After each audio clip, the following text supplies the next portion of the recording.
Околу 80% од нашата електрична енергија се произведува од јаглен, лигнит, во термоелектрани стари повеќе од 30 години. Јагленот се крши и ситни до фина прашина и како таков се согорува, при што термоелектраните во воздухот испуштаат огромни количества токсични материи, меѓу кои сулфур диоксид, јаглерод диоксид, азотни оксиди и прашина која може да содржи радиоактивни материи и тешки метали, кои потоа се таложат и во почвите и водите.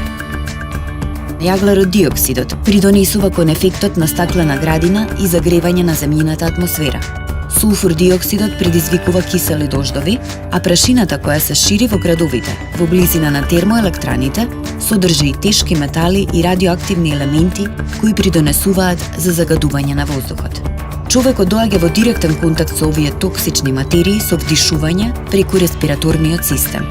Вдишување, голтање или абсорбирање преку кожата на било која од токсичните материи поврзани со согорувањето на јаглен може да предизвика оштетување на нервниот систем, болести на белите дробови, срцеви болести и канцер.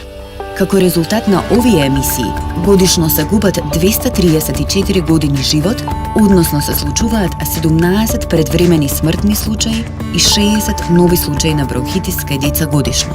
Што можеш да направиш? Подобрија енергетската ефикасност на својот дом. Секој заштеден киловат час електрична енергија значи 2 килограми помалку согорен јаглен во Македонија. Побарај од твојот снабдувач со енергија, информација за потеклото на електричната енергија која ти се доставува и барај таа да биде од обновливи извори на енергија. Постави сончев панел на својот кров, намалија потрошувачката на енергија од термоелектраните. Поддржи ги организациите кои работат на усогласување на термоелектраните во Македонија со директивата за индустријски емисии и на декарбонизација на енергетскиот сектор. Делувај разумно, заштити се себе си, заштити ја животната средина.